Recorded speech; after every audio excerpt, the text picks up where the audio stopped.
안녕하세요 시청자 여러분, 이스탑 추봉기입니다. 오늘은 조용히 우리나라에 스며든 중국계 빅테크 기업의 동향과 국내에 끼치는 영향을 알아보도록 하겠습니다. 우리나라 IT 업계를 야금야금 집어삼키고 있는 중국의 빅테크 기업 텐센트가 중국 당국에 넘어갈 조짐이 보인다고 하죠. 한편 카카오페이는 이미 중국 당국에 넘어간 엔트그룹 계열사 알리페이 플러스와 손잡고 중국 본토에 진출을 했다고 하죠. 텐센트는 중국의 대표적 빅테크 기업 중 하나입니다.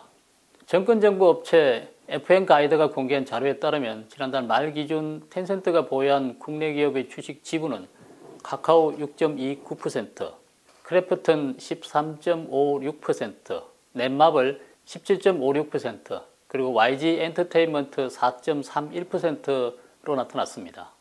미래한국은 지난 2일 텐센트를 비롯한 중국 빅테크 기업이 우리나라 게임 산업과 콘텐츠 산업, 그리고 인터넷 은행까지 장악을 했고 한국 증시에서도 조용히 자금을 늘려가고 있다고 주장을 합니다. 특히 텐센트가 보유한 한국 기업 주식의 가치는 무려 10조 원 이상이라는 겁니다. 미래한국은 2016년부터 국내 게임 시장은 이미 텐센트에 대한 저항을 포기했고 투자금을 회수하지 않기를 바라는 심정으로 전락을 했다고 주장을 합니다. 안타까운 현실이죠. 텐센트는 10조 원이 넘는 한국 상장 기업의 주주로 만족하지 못하고 또 다른 유망주를 계속 찾아다니고 있다고도 합니다. 그런데 최근 중국 당국이 텐센트를 국영기업으로 전환할 조짐이 보인다는 소식이 전해지고 있습니다. 지난 3일 펑파이던 중국 매체는 텐센트와 국영통신사인 차이나 유니콤이 합작기업을 설립한다는 보도를 했습니다.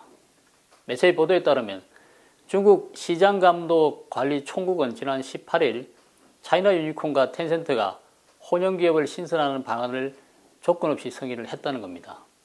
신설될 혼영기업은 콘텐츠 전송망과 엣지 컴퓨팅을 주요 사업으로 삼을 것으로 알려졌는데요.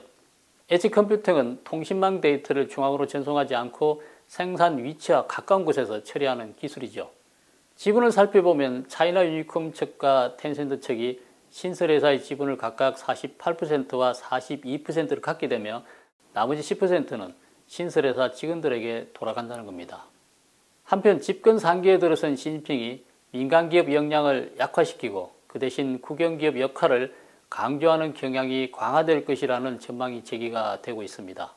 그래서 일각에서는 이번 두 기업 간 협력이 중국 당국이 텐센트 등 주요 민영기업을 국유화하려는 전조라는 주장이 제기가 되고 있습니다.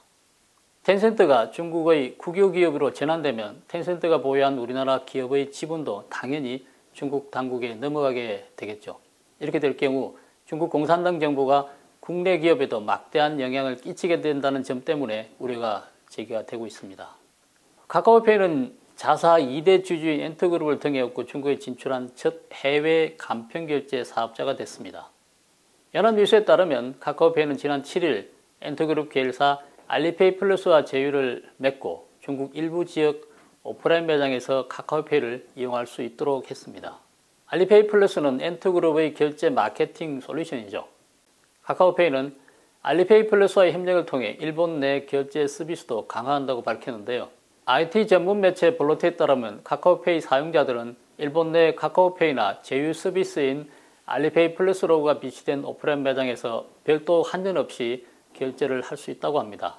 카카오페이가 손을 잡은 알리페이가 중국 회사라는 점 때문에 보안이 취약할 것으로 보이는데요.